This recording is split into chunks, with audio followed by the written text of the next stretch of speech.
वर्णानाम् अर्थसङ्घानां रसानां छन्दसामपि मङ्गलानां च कर्तारो वन्दे वाणी विनायको भवानी शङ्करो वन्दे श्रद्धा विश्वासरूपिणो याभ्यां विना न पश्यन्ति सिद्धस्वान्तस्थमीश्वरम्। जय सिया राम, जय सिया राम। रामचरितमानस में कितने घाट हैं, कितने वक्ता हैं और कितने श्रोता हैं, इसके बारे में आज हम लोग जानने वाले हैं। सुंदर सा क्षण आप सभी लोग बने रहिए। आइए सुंदर सी कथा में प्रवेश करते हैं। इसके रचयिता कौन है? श्री रामचरितमानस के रचयिता कौन है? तो रचि महेश निज मानस राखा, पाई सुसमय शिवासन भाषा। रचि महेश निज मानस राखा, पाई सुसमय शिवासन भाषा। श्री रामचरितमानस के रचयिता भगवान शंकर जी हैं, जिन्होंने राम कथा को अपने हृदय में धारण किया और सही समय आने पर माँ भवानी माँ पार्वती को सुनाया। और ये श्री राम कथा गोस्वामी तुलसीदास जी महाराज के हाथों से प्रकाशित करवा दी। तो इसके रचयिता कौन है? भगवान शंकर जी। और सबसे पहले गोस्वामी तुलसीदास जी महाराज रामचरितमानस जब कहते हैं तो उन्होंने सरोवर का वर्णन किया है। इस सरोवर में जैसे सरोवर में 4 घाट होते हैं, उसी प्रकार इस श्री रामचरितमानस में भी 4 घाट हैं। ये कैसा घाट है? ये कैसा सरोवर है? ये सरोवर श्री राम रूपी सुयस का सरोवर है, जिसमें राम रूपी सुयस का जल भरा हुआ है। और इस जल में जो प्रवेश कर जाता है उसके जीवन में जितने यादि व्याधि इत्यादि जितने दोष हैं वो सब समाप्त हो जाते हैं। दोष कैसे? कौन सा दोष? काम का दोष, लोभ का दोष, मोह का दोष, ये जो सारे दोष हैं ये सब समाप्त हो जाते हैं। कैसे समाप्त होते हैं?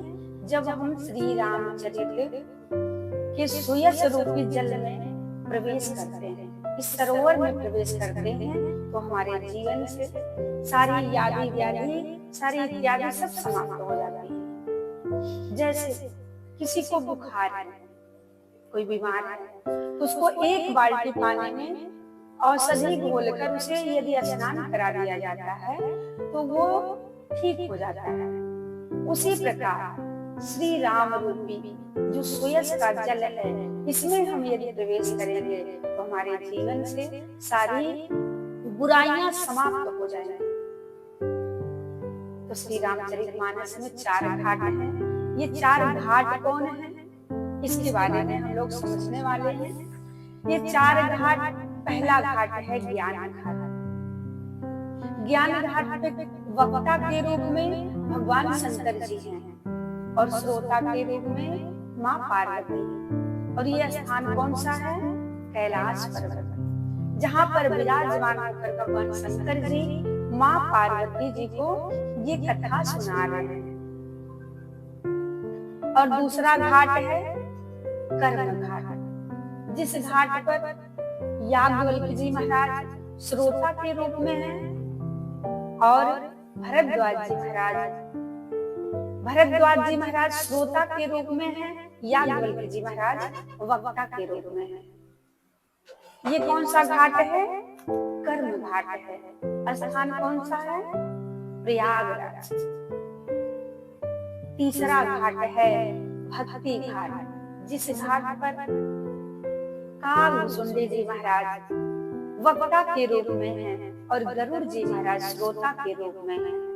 ये कौन सा स्थान है? नीलगिरी पर्वत, जहाँ पर दिन रात कागभूषुंडी जी महाराज इस कथा का गायन करते हैं। दिन रात ये कथा चलती रहती है। श्रोता है गरुड़ जी महाराज और वहाँ के जितने पशु पक्षी सब भगवान की कथा सुन रहे हैं। अब तीसरा घाट है भक्ति घाट और चौथा घाट है शरणागति घाट, जिस घाट पर गोस्वामी तुलसीदास जी महाराज वक्ता के रूप में हैं और श्रोता के रूप में श्री हनुमान जी महाराज पधारे हैं। युग है तो पूरा संत समाज है, गंगा मैया है, श्रोता है गोस्वामी तुलसीदास जी महाराज वक्ता के रूप में है, श्रोता के रूप में श्री हनुमान जी महाराज पधारे हैं। तो ये 4 घाट हैं और 4 वक्ता और 4 श्रोता।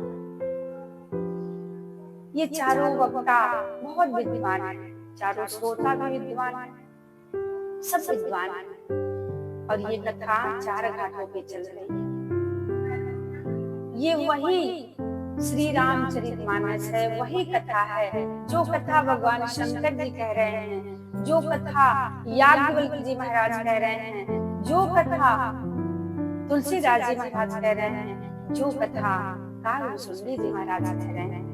यही कथा आज हम सभी लोग सुनने के लिए पधारे हैं। इस सुंदर सी कथा को सुनने से गोस्वामी तुलसीदास जी महाराज कहते हैं कि यदि हम श्री रामचरितमानस को अपने जीवन में ऐड कर लें तो हमारा जीवन सार्थक हो जाएगा। हमें जीने की कला मिलेगी, हमें कैसे समाज में रहना चाहिए ये हमें समझ में आएगा। इसीलिए सभी भक्तों से, सभी कथा प्रेमियों से यही निवेदन रहता है कि आप सभी लोग भगवान की कथा से अवश्य जुड़े, सत्संग अवश्य करते रहें। देखिए, पहली बार ये कथा किसी को समझ में नहीं आती। गोस्वामी तुलसीदास जी महाराज कहते हैं कि जब मैं इस कथा को सुना, मेरे गुरु जी यानी नरहरियानंद जी महाराज जब ये कथा सुना रहे थे तो गोस्वामी तुलसीदास जी महाराज को समझ में नहीं आ रहा था, पर उनके गुरुदेव इस कथा को कहना बंद नहीं किए, सुनाना बंद नहीं किए, बार बार सुनाते रहे। तब जाके गोस्वामी तुलसीदास जी महाराज को कुछ समझ में आया। मैं पुनि निज गुरु सन सुनी कथा सुसूकर खेत, समुझ नहीं तस बालपन तब अति रहूं अचेत। जब उनके गुरुदेव ये कथा सुना रहे थे तो उन्हें समझ में नहीं आ रहा था, बाल्यावस्था थे, लेकिन गुरुदेव ने सुनाना बंद नहीं किया। तदपि कही गुरु बारही बारा, समुझ परी कछु मति अनुसारा। बार बार जब उन्होंने सुनाया तो तब जाके बार बार कहने से कुछ हमारी समझ में आया। गोस्वामी तुलसीदास जी महाराज कह रहे हैं कुछ समझ में आया। उसके बाद मैंने इसे भाषाबद्ध करके श्री रामचरितमानस की रचना कर दी। तो ये है 4 घाट, 4 वक्ता और 4 श्रोता के बारे में। और यदि हम ये कहें कि इस रामचरितमानस में केवल 4 वक्ता नहीं है, इसमें 5वें वक्ता भी है, तो कैसा लगेगा? 5वें वक्ता भी है। आप कहेंगे 5वें वक्ता कौन है? तो हम कहते हैं बरनी पवन सुत पावन नामो, बरनी पवन सुत पावन नामो, गोस्वामी तुलसीदास जी महाराज कहते हैं कि जहाँ पर श्री राम कथा प्रतिबंध है, कोई वहां पे राम कथा नहीं कहता और ना ही कोई राम कथा सुनता है। ये कौन सी जगह है? रावण के राज्य में, लंका में ये स्थान है, लंका, जहाँ पे राम नाम लेना भी प्रतिबंध है। वहां पे कोई राम नाम भी नहीं ले सकता, पर वहां पर जाकर पांचवें कथाकार श्री हनुमान जी महाराज जाकर वहां पर कथा सुनाते हैं। और जैसे ही उन्होंने ये कथा सुनाया, माँ सीता का दुख भाग गया। जैसे ही उन्होंने ये कथा सुनी, तो ये पांचवे वक्ता श्री हनुमान जी महाराज हैं। ऐसे श्री हनुमान जी महाराज के चरणों में हमारा बारंबार प्रणाम। बोलिए जय सिया राम। तो ये कथा प्रारंभ कहाँ से हुई, इसके बारे में जानते हैं। 4 घाट हैं, 4 वक्ता, 4 श्रोता, लेकिन सबसे पहले कथा कहाँ से प्रवाहित हुई, तो आइए जानते हैं। गोस्वामी तुलसीदास जी महाराज लिखते हैं, भरद्वाज मुनि बसहि प्रयागा, तिन्हि राम पद अति अनुरागा, तामस समदम दया निधाना, परमारथ पद परम सुजाना। भरद्वाज मुनि बसहि प्रयाग। भरद्वाज जी महाराज कहाँ पर निवास करते हैं? प्रयागराज। और बड़े ही प्रेमी है भगवान श्री राम जी। राम जी के चरणों के अति अनुरागी हैं, अति प्रेमी हैं। देखिए, जहाँ पर प्रयागराज के बारे में सबको पता होगा कि प्रतिवर्ष वहां पे माघ के मेले में, माघ के महीने में मेला लगता है। सभी संत, महंत, किन्नर, नाग, यक्ष, मनुष्य सभी वहां पर आते हैं और आकर भगवान की कथा सुनते हैं, दान पुण्य करते हैं, गंगा स्नान करते हैं और 1 माह का कल्पवास करते हैं।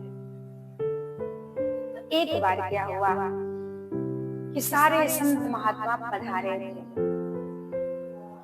भरद्वाज जी महाराज वहीं पर रहते हैं। 1 महीने का कल्पवास हुआ।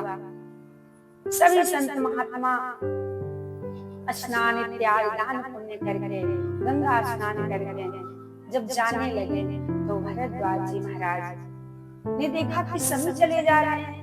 याज्ञवल्क्य जी महाराज भरद्वाज जी को जाकर प्रणाम करते हैं और कहते हैं कि अब चलते हैं। भरद्वाज जी महाराज याज्ञवल्क्य जी के चरण पकड़ लेते हैं। अब आप कहेंगे चरण क्यों पकड़ लिए? भरद्वाज जी महाराज ने कहा याज्ञवल्क्य जी महाराज से कि प्रभु मुझे कुछ समझा कर जाइए, मुझे कुछ बता कर जाइए। क्या बता कर जाए? क्योंकि आप तो परम ज्ञानी हैं, परम विवेकी हैं। गोस्वामी जी कहते हैं कि भरद्वाज जी ने उनके चरण पकड़ लिए। भरद्वाज राखे पद टेकी। भरद्वाज जी महाराज उनके चरणों को पकड़ लिया कि आप मत जाइए, आप कृपा करके रुक जाइए। क्यों रुक जाए? प्रभु मुझे संशय है, इस संशय को आप दूर करके जाइए। कौन सा संशय है? राम कवन प्रभु पूछहु तोहि, कहूँ बुझाई कृपा निधि मोहि। राम कवन प्रभु पूछहु तोहि, कहूँ बुझाई कृपा निधि मोहि। मेरा संशय दूर करिए। कैसा संशय? ये राम कौन है? राम कौन प्रभु पूछहु तोहि। ये कौन राम है? एक राम को तो मैं जानता हूँ, जो महाराज दशरथ जी के पुत्र हैं, जो वन में सीता जी के लिए यानी अपनी पत्नी के लिए वन वन में भटक रहे हैं, रो रहे हैं। और जो क्रोध आने पर रावण जैसे राक्षस का वध करते हैं, इन राम को तो मैं जानता हूँ। और एक राम है जिनका भगवान स्वयं शंकर जी जिनका नाम जपा करते हैं। तुम पुनि राम राम दिन राते, सादर जपहूं अनख अहराते। एक राम को मैं जानता हूँ जिनका नाम भगवान शंकर जी स्वयं दिन रात जपा करते हैं, दिन रात जपा करते हैं। ऐसे राम को तो मैं जानता हूँ। कृपा करके मुझे बताइए, ये छोटा सा प्रश्न है, कृपया इस प्रश्न का निदान करिए। जैसे ही याज्ञवल्क्य जी महाराज ने ये प्रश्न सुना, याज्ञवल्क्य जी महाराज को पता चल गया कि आप तो परम विवेकी हैं, परम ज्ञानी हैं, आप तो परमार्थ के पथ पर चलने वाले हैं, आप ऐसा प्रश्न कर रहे हैं। मुझे पता है कि आप मुझसे ऐसा प्रश्न क्यों कर रहे हैं, ताकि ये जो गंगा मैया की तरह श्री राम कथा है ये पूरे समाज में प्रवाहित हो जाए, वो भी हमारी वाणी के द्वारा। याज्ञवल्क्य जी महाराज मुस्कुराने लगे और कहते हैं, किस प्रकार से सुनाऊं, संक्षेप में सुनाऊं या विस्तार से सुनाऊं? संक्षेप में सुनाने से कुछ समझ में नहीं आएगा। भरद्वाज जी महाराज कहते हैं, प्रभु जैसे मेरा भ्रम दूर हो, जैसे मेरा संशय जाए, आप उसी प्रकार सुनाइए। याज्ञवल्क्य जी महाराज कहने लगे, एक बार क्या हुआ, ऐसे ही संशय कीन भवानी, महादेव तब कहा बखानी। एक बार त्रेता युग माही, शंभु गए कुंभज ऋषि पानी। और साथ में कौन है?